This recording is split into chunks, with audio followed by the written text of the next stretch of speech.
3, 2, 1... Salut à tous, comment ça va aujourd'hui? Et oui, on se retrouve un deuxième jour consécutif avec un nouvel épisode de ma toute nouvelle playlist Hot Reacts. Bon, prenez pas trop l'habitude, il y en aura pas tous les jours, mais là en vrai il y a deux raisons qui m'ont poussé à faire un nouvel épisode si rapproché. Déjà, j'ai trouvé que ça pouvait être super intéressant de parler des débuts de Victor Wembanyama avec l'équipe de France. Ça, vous l'avez vu avec le titre et la miniature. Mais en plus, je me disais que dans une nouvelle playlist, cette vidéo de Joel Embiid était bien seule, j'aimais pas qu'elle s'ennuie comme ça, alors je voulais vite lui rajouter une copine, et parler d'autres choses rapidement pour compléter cette nouvelle playlist. Ça me permet de m'habituer aussi, ça me permet d'avoir vos retours, alors même si je sais pas quand aura lieu la prochaine, parce que je maîtrise pas l'actu et ce qui va se passer en NBA, je trouvais ça cool quand même d'en faire une autre parce que là, oui, j'ai des choses à dire. Alors pour ça, on ne perd pas plus de temps et c'est parti! Victor Wembanyama est-il l'avenir et même le présent de cette équipe de France de basket?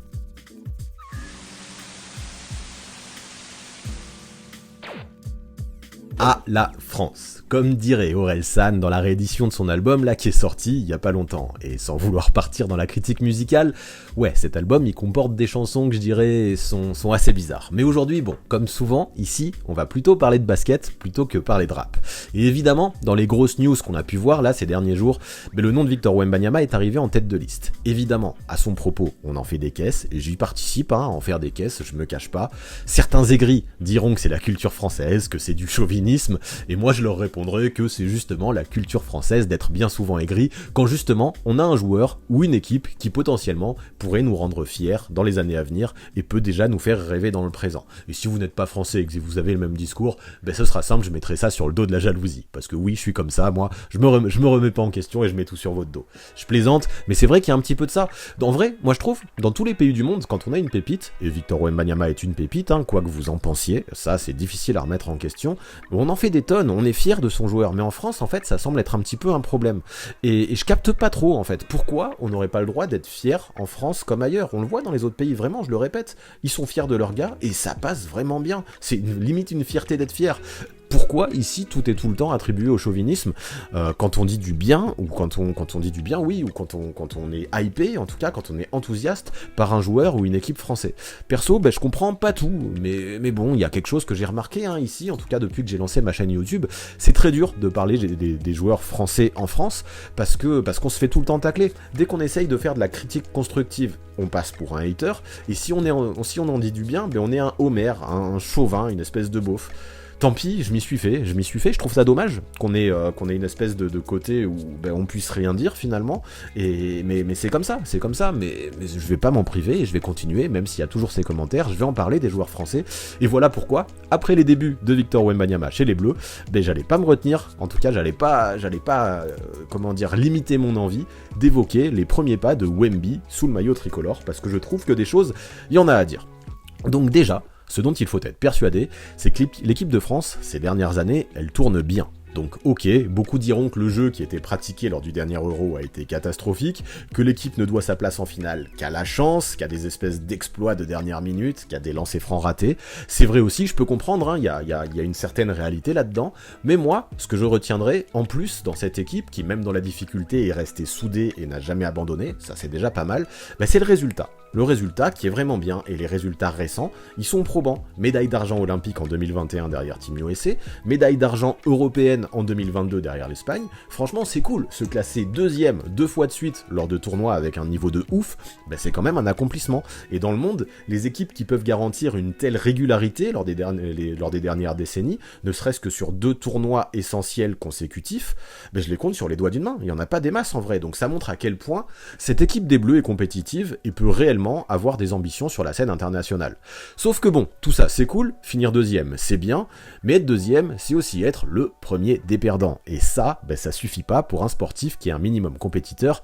Parlez-en à Evan Fournier par exemple. Et même si certains fans peuvent être contents, c'est déjà cool d'être deuxième, c'est quand même réaliste d'en attendre plus, et c'est quand même logique d'en attendre plus. Maintenant que t'es deuxième plein de fois, tu veux une médaille d'or, tu vas pas te contenter d'une autre médaille d'argent ou d'une médaille de bronze. En fait, faut se rendre compte, dans toute l'histoire du basket international, La seule médaille d'or de la sélection tricolore dans une compétition majeure, ça remonte à l'Euro 2013. En dehors de ça, avant ça, après ça, il y a rien, il y a nada, il y a Walou, il y a voilà, la seule médaille d'or de l'équipe de France, c'est en 2013.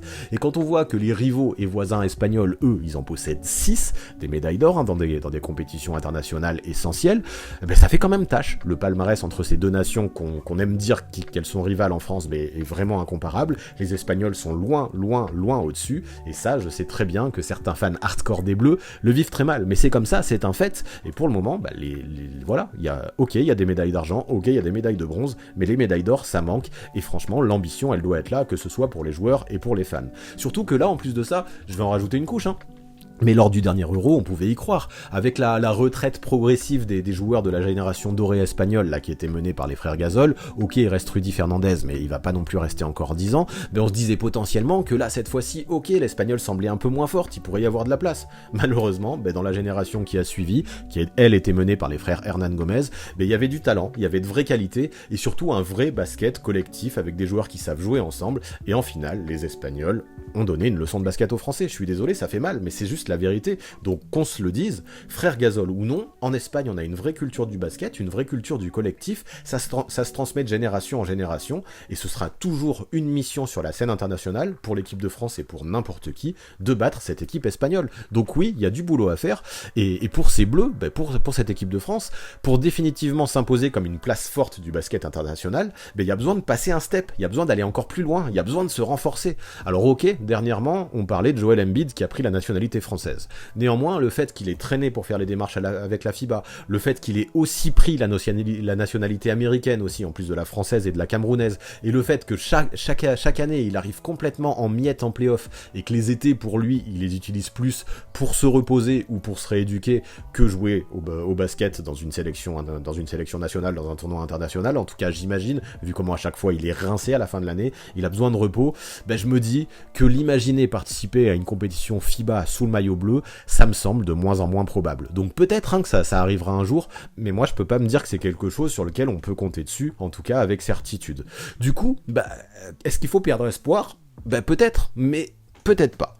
Tout ça parce que ces derniers jours, on a un potentiel futur numéro 1 de la draft qui a fait ses débuts en équipe de France en la personne de Victor Wembanyama, surnommé Wemby. Et dans son sillage, même s'il n'a pas non plus explosé tous les compteurs d'un point de vue statistique, avec un premier match à 20 points et 9 rebonds en 23 minutes et un deuxième à 19 points et 4 rebonds en 24 minutes, moi je trouve que déjà, il s'est imposé dans son rôle, il s'est affiché en leader, et les Bleus, dans son sillage, ont obtenu 2 succès consécutifs, sans forcer, tout en se qualifiant pour la Coupe du Monde, et rien que ça, moi je trouve que pour des débuts, c'est de très très bon augure pour la suite. Donc là, c'est vrai qu'on pourrait encore parler de ses qualités et de ses défauts, mais je vais pas faire encore le scouting du joueur français, je l'ai déjà fait sur cette chaîne, et vous inquiétez pas, ça aura lieu encore dans peu de temps, là, ça sortira, je sais pas, décembre, janvier, j'en sais rien, mais il y aura un Airball Project à son sujet. Vous en faites pas, tout ça, ça arrivera, donc on le fait pas aujourd'hui. Néanmoins, si vous le connaissez pas encore, moi je me dis vous pouvez retenir le discours de Giannis Antetokounmpo qui est assez simple mais qui est assez parlant, qui dit que Victor Wembanyama c'est un joueur qui fait plus de 2m20, qui contre comme Rudy Gobert et qui shoot comme Kevin Durant. Si ça c'est pas clair, moi je sais pas ce qu'il vous faut. Donc même si bien sûr on va pas aller jusque là, et c'est anticipé de comparer Victor Wembanyama à des mecs qui ont été multiples All-Stars alors qu'il a pas mis encore un seul pied en NBA, mais moi je trouve que dans le profil, c'est vrai qu'Yanis a un petit peu raison. En tout cas, il y a de ça. Il y a des qualités qui sont similaires. Il n'y a pas la même expérience, il n'y a pas le même développement encore, mais dans le potentiel, oui, il y a des choses qui sont similaires. Et forcément, avoir ça en équipe de France, mais ça peut faire rêver. Alors oui, ok, il y a encore des choses à mûrir aussi, et à construire dans son jeu. Des fois, il force un petit peu des shoots. Là, il a raconté à Marie Patrux qu'il voulait mettre 40 points dans le match face à la Bosnie, et ça s'est vu, il en a pris des tirs pour son premier match à domicile sous le maillot de l'équipe de France. Mais à chaque fois ça se voit, c'est pas de la prétention, il dit ça avec le sourire et même une certaine humilité, et il a une espèce aussi de sympathie, je trouve, qui est virale, qui est communicative. Ça s'est vu, il a déjà un rôle d'ambianceur chez les Bleus, il le dit lui-même, et les photos ne mentent pas. Il a pris des selfies où tout le monde a la banane, et ça se voit, déjà il est parfaitement intégré, parce que Victor, ça a l'air d'être un gamin comme ça, qui est gentil, qui est souriant, qui est un bon mec, et qui est accepté partout où il passe. Et ça, en plus de ses qualités basket, moi ça me laisse penser que qu'il a la personnalité qui va avec, il a la la personnalité du gars qui peut vraiment percer et qui est gentil. Lui, il a pas de pression à l'idée de porter le maillot de l'équipe de France. Il est juste super heureux, super excité d'être là, et ça, c'est vraiment contagieux sur ses coéquipiers, et je trouve ça cool. Ça s'est vu dans le match face à la Bosnie, vraiment, c'est ce que je disais, c'était la première fois qu'il portait le maillot bleu en France, devant son public. Il y avait ses parents qui étaient dans les tribunes, et là, pendant ce temps, ok, il a pris des shoots en trop, mais il a juste kiffé, et ça faisait plaisir à voir. Il a dit plusieurs fois, mais là, maintenant, je trouve qu'on en a eu la preuve dans l'attitude sur le terrain, cette équipe de France, il y tient, et ça se voit, enfin franchement, c'est flagrant, il prend son pied à être là, en fait, avec l'équipe de France senior, et moi, j'aime ça, et ça me fait kiffer de voir ça. Donc maintenant que l'équipe de France est officiellement qualifiée pour la Coupe du Monde, lui, il dit qu'il veut être dans le groupe, il espère y être, et nous aussi, en vrai, on espère qu'il y sera, parce que je suis persuadé qu'il peut apporter de bonnes choses. On parle beaucoup de sa complémentarité avec Rudy Gobert, et associer deux bigs, on le voit, hein, à Minnesota, associer Gobert et Towns, c'est pas forcément évident. Mais moi, là, dans les profils, encore une fois, je trouve que cette complémentarité, elle est toute trouvée. En attaque, c'est parfait, avec un Victor qui peut vraiment s'écarter et sanctionner de loin, et en défense, je vous raconte même pas le chantier, que ce soit dans la protection du cercle, où ça va dévier des ballons dans tous les sens, ou même dans les rotations, parce que Victor peut switcher, mais à un degré moindre, Rudy peut aussi switcher, en tout cas, il a progressé dans le domaine, mais ça fait vraiment saliver. Je vous raconte même pas le verrou qu'il y aura dans la peinture française quand il y aura les deux ensemble. Les Lituaniens l'ont dit d'ailleurs lors du premier match, quand il y a Victor dans la raquette, c'est impossible d'attaquer le cercle, parce que non seulement il va te contrer ou dévier tes ballons, mais rien que sa présence, ça dissuade et ça donne envie à l'attaquant de faire la passe. Donc si on met Rudy avec lui, je vous raconte même pas à quel point cette raquette, elle peut être démente, hein, défensivement. Et là, c'est que le début. En plus de ça, c'est que le début. Je rappelle que Victor a que 18 ans, et comme le dit Vincent Collet, qu'il connaît bien, vu que c'est aussi son coach en club à Levallois, mais par rapport à ce qu'il a montré sur ces deux matchs, le Wembanyama, il est capable de beaucoup mieux encore en équipe de France. Là, ça s'est vu contre la Bosnie par exemple, il est resté beaucoup en périphérie, il a commis beaucoup de déchets, on l'a dit, il a forcé peut-être un peu trop de tirs, il a pas non plus pris énormément de rebonds, il est pas trop allé combattre à l'intérieur, tout ça c'est des choses sur lesquelles il peut progresser, mais quand on voit que malgré ça, il s'est montré dominant et que la France a gagné easy autour de lui, comment ne pas être enthousiaste pour la suite et son avenir chez les Bleus? Alors ok, maintenant je sais que ça en saoule certains, cette hype. Je le lis parfois dans les commentaires, je l'entends parfois chez certains analystes, et là par exemple on a eu Laurent Sierra qui disait que ça le fatiguait, qu'il en pouvait plus d'entendre parler de Victor Wembanyama. Il a l'air critique un petit peu envers le joueur, parce qu'il a décidé d'aller vers Levallois plutôt que de disputer une Coupe d'Europe et de rester à l'Asvel, parce que pour le moment, oui, il a rien prouvé au niveau le plus élevé, et il n'est pas resté en Euroleague pour continuer à prouver plus élevé. En parallèle, il dit que ok, c'est bien, Victor Wembanyama est bon, il va être premier tour de draft, blablabla, il va choper un bon contrat, mais il dit aussi que c'est dommage qu'on parle pas assez des autres joueurs ou des coachs qui eux aussi font le boulot. Et en fait, c'est ce qu'il disait Laurent Sierra. Il a peur qu'on en fasse un Kylian Mbappé, en disant que sortir un individu dans sport collectif, c'est une mauvaise idée. Et pour le moment, ouais, c'est vrai, Victor a rien prouvé, et en tout cas au plus haut niveau, que ce soit en NBA ou sur les grosses compétitions internationales. Et là-dessus, moi je peux comprendre en tout cas les craintes et la fatigue un petit peu de Laurent Sierra vis-à-vis de cette hype.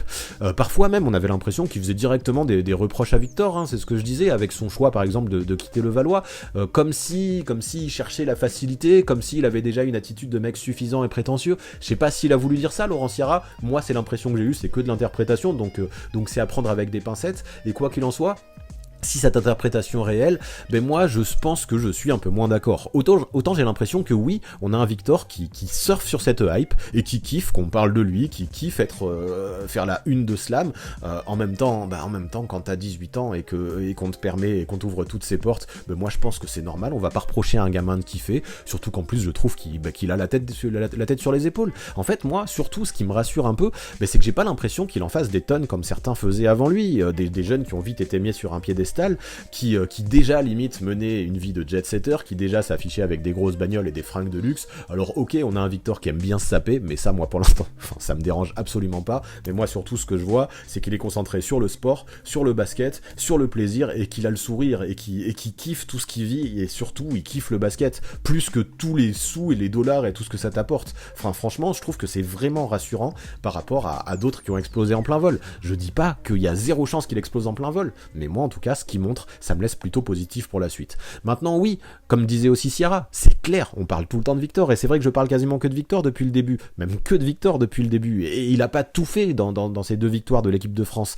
Donc il faut aussi souligner l'apport des autres joueurs. On a un Sylvain Francisco qui a été excellent, notamment à 3 points, et qui peut faire du bien à cette équipe de France pour la suite, qui peut-être, lors du dernier Euro, cherchait un shooter régulier. Francisco peut être ce gars-là. On a eu un Damien Inglis aussi, là je suis en train d'y penser, qui a été bon dans les qualités athlétiques, dans l'intensité. Un Juan Bégarin également, qui a montré un bon potentiel. Non, il y a d'autres joueurs dont on peut parler en équipe de France. Bien sûr, c'est pas Victor qui a battu à lui tout seul la Bosnie et la Lituanie. D'ailleurs, il faut soulever aussi le bon boulot de Vincent Collet. Hein. Je sais qu'il a ses haters. Moi-même, je comprends pas toujours ses rotations, mais ça, je vais pas lui en vouloir. C'est lui le spécialiste. N'empêche que c'est le coach qui a le plus gros palmarès de l'histoire du basket français, et que, avec l'équipe de France, même s'il a eu qu'une seule médaille d'or en 2013, ce qu'il a fait, ça n'a jamais été fait avant, et dans la formation, il y a qu'à voir ce qu'il est en train de faire avec Victor, je trouve excellent. Donc ça aussi, il faut le souligner. Maintenant, désolé Laurent Sierra, moi celui qui me fait le plus rêver pour le moment, pour l'avenir, c'est bien Wemby, c'est bien Victor Wembanyama. Alors comme je disais, oui, il a des progrès à faire, il a des preuves à faire aussi, il a de la maturité à prendre, de l'expérience à prendre, un certain développement physique aussi à poursuivre,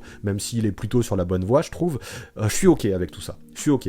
Néanmoins, quoi qu'on en pense, s'il continue à faire de telles perfs, comme ce qu'il a fait à Las Vegas, là, contre la Innight Team, où il a été juste dément, et c'est pour ça qu'on a parlé de lui dans le monde entier, ou même ce qu'il a fait après, là, contre le Limoges CSP, avec sa perf de fou à 33 points et 12 rebonds, oui, c'est lui qui va me faire plus rêver. Si les autres font des bonnes perfs pareilles, bien sûr que je vais parler d'eux, mais là, il est excellent, il mérite qu'on parle de lui, et je vais pas me priver, non, tout le monde, je pense, va continuer à parler de lui, tant qu'il est excellent comme ça. Désespoir pour Victor, on en a, je pense que c'est légitime d'en avoir, et ça, on pourra pas nous l'enlever, et on pourra pas nous faire taire, donc désolé. Donc oui, je vais finir comme ça. Moi, je trouve que Victor Wembanyama, que ce soit dans la complémentarité avec les autres joueurs, le jeu et même l'attitude sur le terrain, il a toute la panoplie pour pouvoir aider cette équipe de France à court, moyen et long terme, et peut-être avec lui, cette équipe peut passer un cap. Donc oui, moi j'y crois, oui, j'ai hâte de voir ça, et oui, ce sera un plaisir de le voir réussir au plus haut niveau dans les années à venir.